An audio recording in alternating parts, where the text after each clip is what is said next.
안녕하세요. 여러분, 배경기 목사입니다. 오늘 여러분들과 함께 요한복음 살펴보겠습니다. 오늘은 요한복음 12장 마리아의 옥합 내용입니다. 12장 1절부터 8절까지 마리아 옥합 내용입니다. 이 마리아 옥합 내용은요, 사실 조금 많이 신비로운 내용입니다. 마태, 마가, 누가에도 이 이야기가 있는데 스토리의 등장인물이 사뭇 좀 다르게 느껴지는 부분이 있어요. 그리고 시기도 달라요. 요한복음에서 이야기하는 시기와 마태, 마가, 누가에서 이야기하는 이 사건의 시기, 전후 구성이 조금 다릅니다. 그래서 이 마리아 옥합 내용이 조금 신비로운 느낌이랄까요? 그러한 부분이 있을 수밖에 없습니다. 그런데 저는 이 신비로운 부분이 있을 수밖에 없는 것이 더 은혜라고 느껴집니다. 왜냐하면 마리아의 이 옥합 사건을 단순히 인간의 역사로만 규정하기에 자료가, 나쁘게 얘기를 하면 빈약한 거고요. 좋게 얘기를 하면 자료가 선명하지 않은 겁니다. 있었던 사실인 건 맞아요. 그런데 콕 집기 어렵다라는 거예요. 이게 역설적으로 하나님께서 우리들에게 시사하는 메시지가 분명하기 때문에 인간이 추적할 수 있는 범주에 한계가 있는 사건이다라고 저는 그렇게 봅니다. 이 마리아 옥합 사건의 핵심은 뭡니까? 제가 설교를 한번 했는데요. 이 마리아 옥합 사건에 대한 핵심은 예수 그리스도를 사랑함이 가장 중요하다라는 거예요. 사랑이라고 생각할 때 여러분 뭐라고 생각하십니까? 근데 이 마리아 옥합에서 이야기하는 사랑은 연인 간의 사랑, 가끔 연인 간의 사랑은 모든 걸 다 능가한다고 하지 않습니까? 뭐 도파민의 힘이 됐든 뭐가 됐든. 또 부모 자식 간의 사랑, 부모 자식 간의 사랑도 마찬가지예요. 그런데 이 부모 자식과 연인과의 사랑을 넘는 예수를 향한 사랑이 신앙의 뿌리다라는 걸 이야기를 해주는 사건인 겁니다. 그래서 이 사건을 잘 보면 우리가 신앙생활을 할 때 예수를 사랑함이 얼마나 중요한지를 얘기를 합니다. 왜냐하면 예수 안에 예수를 사랑하는 것과 예수가 보여주신 기적을 믿는 것과 예수가 좋은 진리를 보여줬기 때문에 선생님으로 믿는 것은 급이 다릅니다. 성경에 보면 제자들이요, 예수님에 대해 접근하는 눈높이가 호칭에 따라 변해요. 랍비여, 선생이여, 때로는 인자여, 뭐 이러한 단어들이 있어요. 이게 예수에 대해서 나오는 복합적인 단어예요. 근데 이 복합적인 단어들이 왜 성경에 기록되어 있냐? 이 호칭을 이야기하는 사람이 그 눈높이인 건 거예요. 내가 예수를 선생으로 보면 선생 이상은 아닌 겁니다. 역설적으로 그게 자기들이 이야기하는 눈높이인 건 거예요. 여러분도 마찬가지 아니겠습니까? 만약에 저보고 목사님이라고 생각하시면 여러분들은 저를 목사의 눈높이로 보는 거 아니겠습니까? 그런데 배경기 이러면 일단 목사는 아닌 거잖아요. 배경기로 보는 거잖아요. 배경기라라는 눈높이하고 목사님이라고 보는 눈높이는 결과가 다를 수밖에 없는 거 아니겠어요? 그래서 이 눈높이에 대한 건데 이 눈높이의 최종 피봇, 그러니까 최정상에 있는 눈높이를 마리아 옥합 사건에서 봐야 돼요. 여러분 괜찮으시면 제가 여러분들께 해드린 설교를 다시 한번 보시기를 권면해 드립니다. 이 마리아 옥합 사건은 예수를 믿을 때 어떻게 믿는지 최고의 최종점을 이야기하는 사건이에요. 근데 이 사건에서 이 마리아의 눈높이와 충돌하는 시각이 있어요. 그게 누구냐? 가룟 유다예요. 마테마가 누가에서는 이 사람이 가룟 유다라고 나오지 않아요. 그런데 요한복음은 대놓고 이야기를 하고 요한복음은 가룟 유다를 마귀라고 표현한 본문이 나옵니다. 이미 우리가 묵상했지만, 그래서 이 가룟 유다에 대해서 실체를 요한복음은 까요. 요한복음 가룟 유다가 마귀겠어요? 가룟 유다가 사로잡힌 게 마귀가 가룟 유다를 사로잡은 거겠죠. 그러니까 요한복음은 영적인 복음서이다 보니까 영적인 접근이 많아요.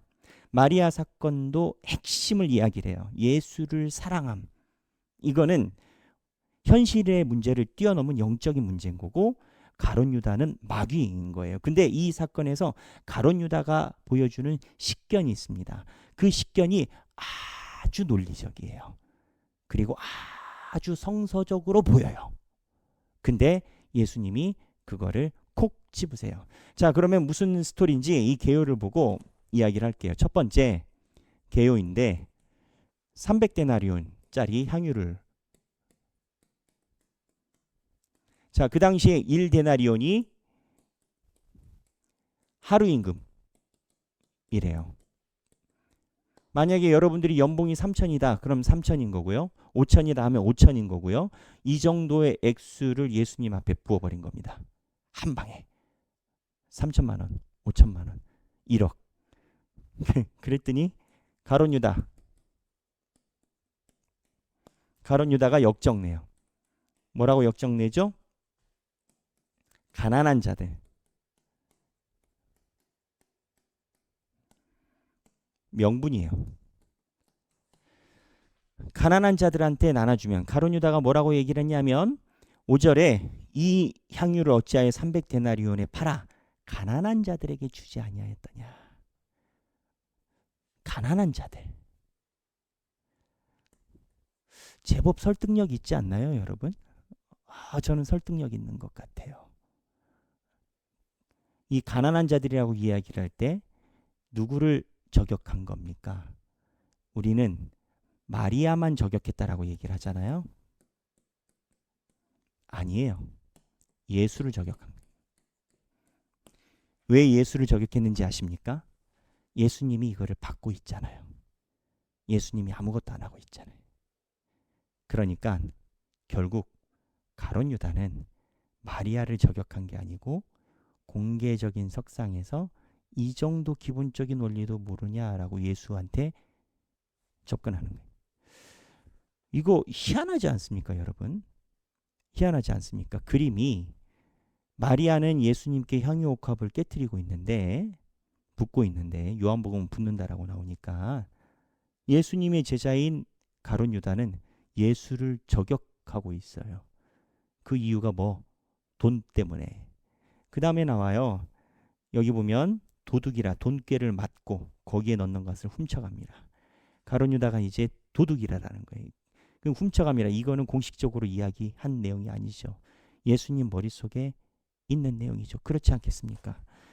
그러면 가룟 유다의 말이 맞나? 가룟 유다의 말이 맞나요? 아닙니다. 중요도의 원리입니다.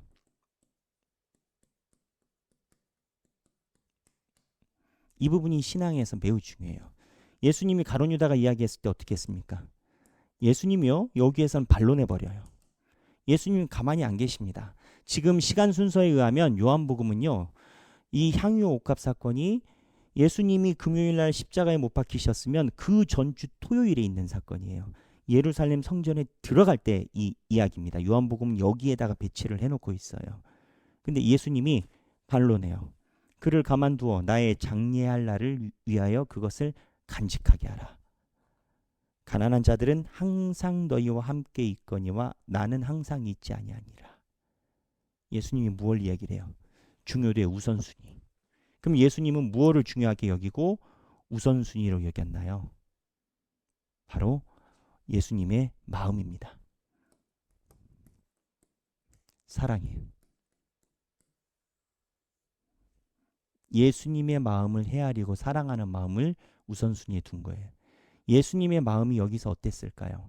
예수님은 요한복음에 의하면 지속적으로 분쟁과 싸움에 휘말리셨어요. 믿는 자도 떠나가고 멀리 있는 사람도 예수님을 공격하고, 예수를 믿는 자들은 숨어 있고, 그 예수님의 마음을 헤아린 거예요. 그럼 예수님의 마음대 뭐예요? 가룟 유다는 논리를 이야기해요. 논리죠. 가난한 자들 나눠주는 게 좋으니까. 근데 여러분, 우리가 신앙생활 할 때 이 생각을 한번 해봐야 돼요. 제가 몇몇 모임에서 이야기를 나눴는데,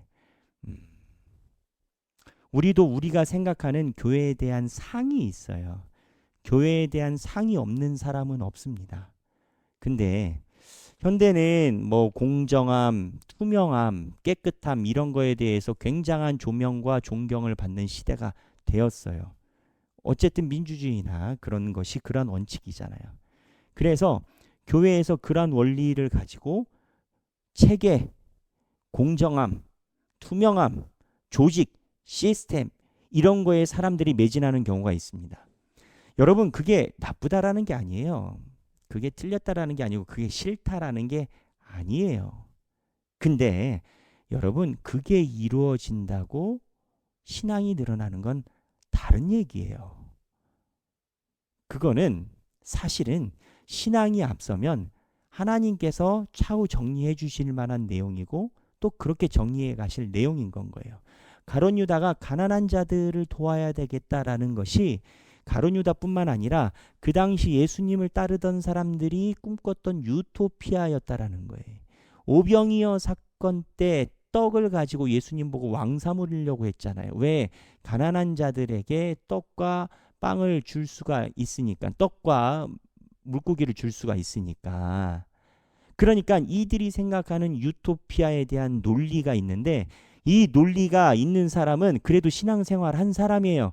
그러니까 본인이 꿈꾸는 교회의 논리가 있지. 그런데 그거를 날마다 점검해야 돼요. 그게 다 이루어졌다. 감안해요. 이루어졌다.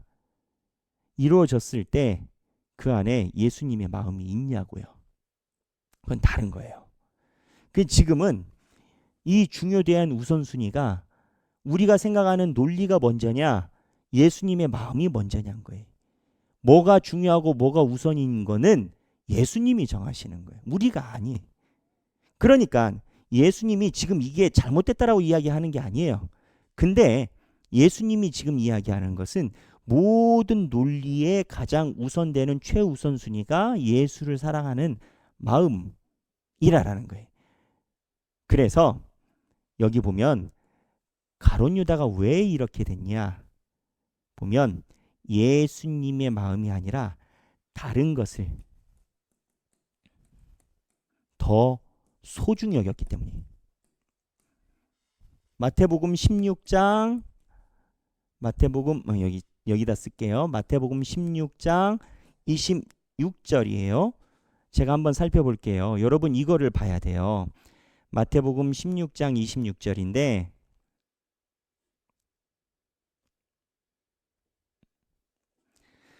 사람이 만일 온 천하를 얻고도 제 목숨을 잃으면 무엇이 유익하리요? 사람이 무엇을 주고 제 목숨과 바꾸겠느냐? 사람이 온 천하를 얻고 온 천하를 얻는 게 가룟 유다의 자세. 가난한 자들. 그리고 제 목숨을 잃으면 예수를 사랑하는 마음. 무엇이 유익하리요? 사람이 무엇을 주고 제 목숨과 바꾸겠느냐? 이게 마태복음 16장에 있는 예수님께서 이 말씀하신 키워드예요. 다시 본문으로 들어가면 가룟 유다가 이런 자세를 택한 이유는 쉽게 얘기를 하면 예수님을 사랑하는 마음보다 본인이 생각하는 논리가 우선순위 됐기 때문입니다.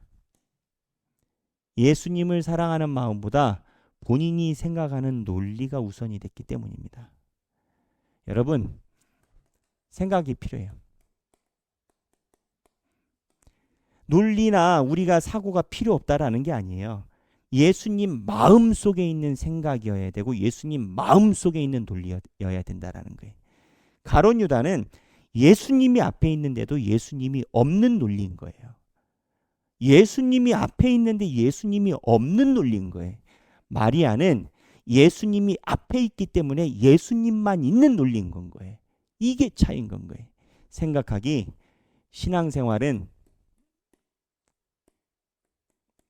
논리가 아니다.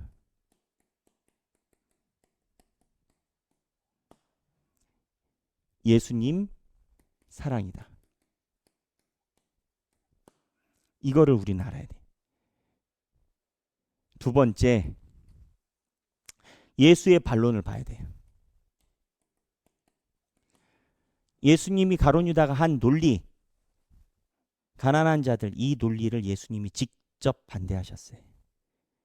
근데 예수님이 반대한 논리를 잘 살펴보세요. 그렇게 설득력 있는 것처럼 저는 느껴지진 않아요. 가난한 자들이 아니라 지금 나는 너희들이랑 같이 없고 너희들은 보면 요한복음 그렇잖아요. 요한복음에 보면 그 논리가 가난한 자들은 항상 너희와 함께 있거니와 나는 항상 너희와 있지 아니하리라.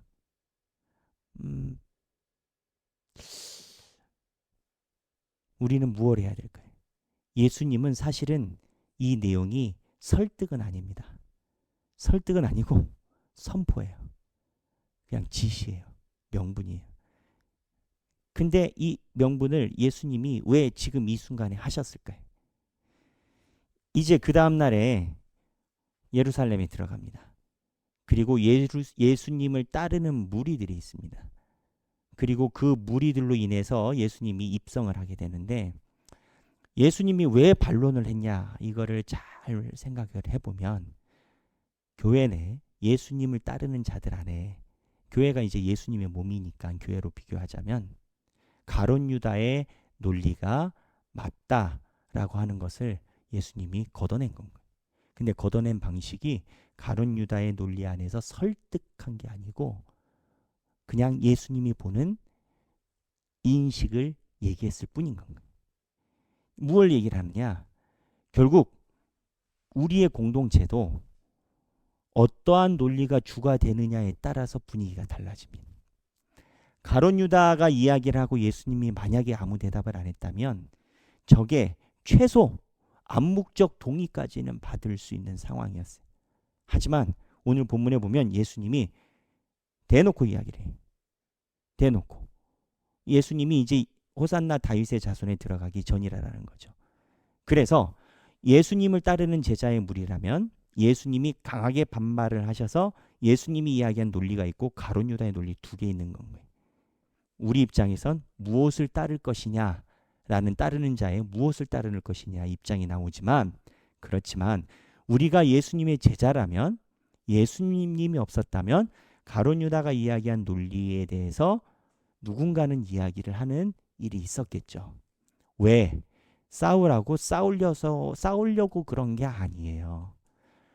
교회라는 또는 예수님을 따르는 제자 안에서 무엇이 맞느냐, 무엇이 올바른 마음이냐를 뺏기지 않으려는 건 거예요. 지켜내려는 거예요. 교회도요, 히틀러를 독일 교회가 지지해서 히틀러가 당선된 걸 얘기를 했잖아요. 교회도 실수할 수 있어요. 하지만 히틀러를 교회가 지지할 때 독일 고백교회가 나와서 반발을 했어요. 가톨릭이 실수할 때 루터가 나와서 반발을 했어요. 결국 이 반발이 하나님의 교회를 세워가는 반발이었는데, 그러한 역장에서 보면 예수님이 가룟 유다에게 강하게 반론하신 게 요한복음에 등장한다라는 겁니다. 결론은 뭐냐? 우리도 하나님의 쓰임을 받아서 우리의 신앙의 교회를 위해 하나님의 말씀 중심으로 하나님의 말씀을 외치는 그 사명을 감당해야 된다라는 거예요.